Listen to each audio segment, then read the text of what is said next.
Welcome back, folks, to Meet the Critters Part 3. This is Microfossils. This is the second part of the third installment. First part was Arthropods. So today we're going to be talking about the different groups of microfossils. Not all of them will be covered today. For example, we'll talk more about spores and pollen during plants. We're not going to worry too much about prokaryotic bacteria right now. We've already talked about ostracods. And we'll talk more about microvertebrates a little bit later, like conodonts and teeth. So today we're just going to be talking about the protists, the single-celled organisms. Why do we care about protists? Well, first off, they're pretty cool and they deserve your respect. Second, they make up a number of rocks, which is economically important to us. They have a massive influence on biogeochemical cycles. For example, they have a huge impact on the carbon cycle, and they have a huge impact on atmospheric chemistry through time. They're great for biostratigraphy, paleoclimate, understanding macroevolutionary trends, and we can use them to understand the evolution of different oils and other natural gases and things like that. So they're important for the oil industry as well. There's a number of different groups that we'll talk about, but first we have radiolarians. These are beautiful. Absolutely gorgeous to look at. They look more like art than they do itty-bitty little single-cellular organisms. Their shell, which is called a test, is built from a framework of opaline silica, meaning SiO2, right? So quartz. This means it's really useful for dating below the CCD. If you'll remember, the CCD is the carbonate compensation depth, so underneath which all calcite and aragonite will dissolve. Typically, these are the only organisms really the only microorganisms that are going to be able to withstand the acidity of ocean water at great depths. So they're really useful because we can use them in drilling cores and oceans to date down there. They're also the only fossils that are going to be found in ophiolite sequences. Remember ophiolite sequences from your other geology courses. These typically also show basalt and gabbro, the mafic and ultramafic igneous rocks. These are typically found a little bit above that, so the seafloor crust part. So these can be really useful for dating accretionary terrains in convergent plate boundaries. Diatoms. These are also made of silica. These typically don't live in the same environments. These can also be found in freshwater as well. Radiolarians are typically found in the marine. These lived in the lower Jurassic to recent, so the Mesozoic to now. They make up diatomite, which is a specific type of rock that's really helpful for filtration purposes. Again, they're really lovely to look at. Coccolithophores, fun to look at, fun to say. So these are marine, photosynthetic algae. They have different calcareous plates called coccoliths that fit together really nicely. They look like large dinner plates, if I'm being honest. They're very small, absolutely tiny. And they lived from the base of the Mesozoic and the Triassic to now. However, they almost went extinct during the KPG boundary, the Cretaceous-Paleogene extinction. They peaked during that time, which is why we have a huge amount of chalk during the Cretaceous. So these are what make up chalk, essentially. The White Cliffs of Dover are made up of coccolithophore microfossils. Now we're going to talk about the group that's really important in paleontology, one of the more common groups that folks choose to work on. These are Foraminifera. Here is a modern one doing really cool stuff right now. These are the most abundant. Most are marine. However, there are a few fresh and brackish water soil species living in moist soil. There's approximately 50,000 total species that we know about, only 10,000 or so living today. They can tell us so much about paleoecology and paleoclimatology, including salinity of ocean waters and temperatures.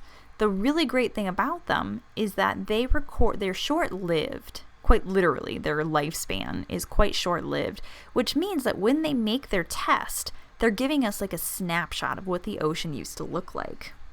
Now, these are single-celled organisms with shells called tests, and these are connected by holes, which are the foramina, and they grow by addition. So Foraminifera, they're literally just connected by different holes, and we can see those different holes right here, right?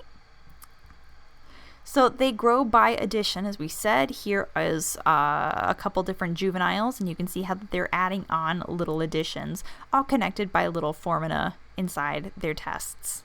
Some of them have spines, some of them have really wild ornamentation on them, and I think I want to remind you here that these are single-celled. Really cool. They're known from the Cambrian onwards. They're really good zone fossils, and they can be really good for facies fossils as well. They can be different types of materials, agglutinated, meaning using older tests, porcelaneous, which are white porcelain. They can be hyaline, like glassy. All kinds of different materials can make these up.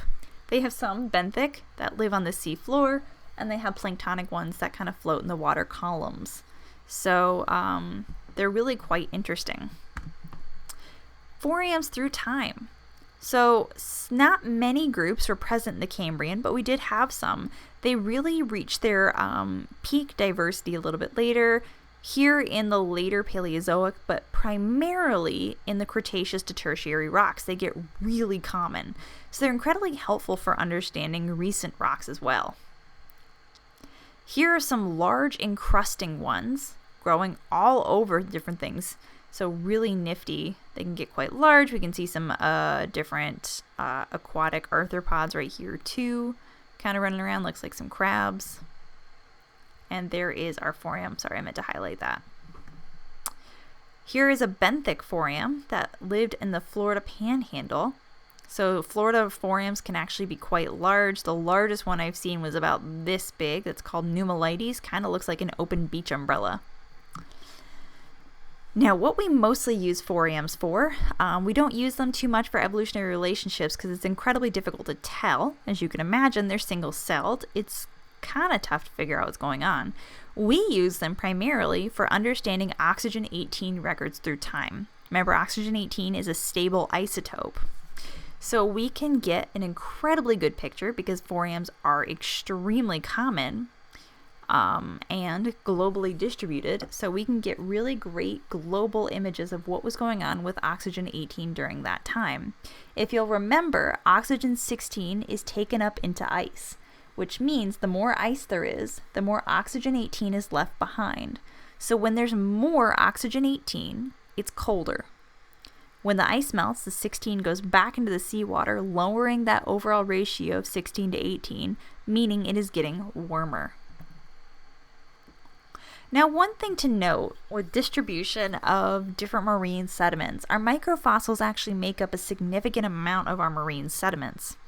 Most of these organisms are too small to actually settle into the deep ocean on their own. If you'll remember the Hjulstorm diagram from sedimentary petrology, particle settling, it has to do with size of the grain and water velocity. And the ittiest and the bittiest of grains do not settle until that water velocity reaches absolutely zero. But if fish were to eat and other organisms were to eat these microfossils and poop them out, that poop is typically large enough to get it to the sea floor. Now, one thing you'll notice is that siliceous ooze and diatomaceous ooze is typically found in the deeper parts of the ocean and the colder parts of the ocean. So you'll notice it's ringing Antarctica. This is where extremely cold water is. If you'll remember with our conversations with the CCD, colder water is more acidic. In areas like convergent plate boundaries where we have trenches, those are typically extremely deep as well, which is why we typically have that siliceous and diatomaceous ooze preserved, which is really a cool pattern to think about here. Our calcareous ooze typically covers ocean floors that are above the CCD. All right, so let's do a fun game here. Try and name that fossil. Look at these critically. Try and figure out who's who. Remember, we are looking for shapes. We're looking for holes connecting things. We're looking for dinner plate types. We're looking for those really beautiful, delicate structures. All right, you got it? Radiolarian, hopefully you were right. Diatom. Foraminifera. Coccolithophore. More Foraminifera. Another diatom. And who is this fun friend here? Looks like a capital D. Also looks kind of like a bivalve. It is a ostracod. Not sure how sneaky it was. It was pretty there the whole time. But there you go. All right, folks, here are your review questions. I will see you again soon for critters number 4.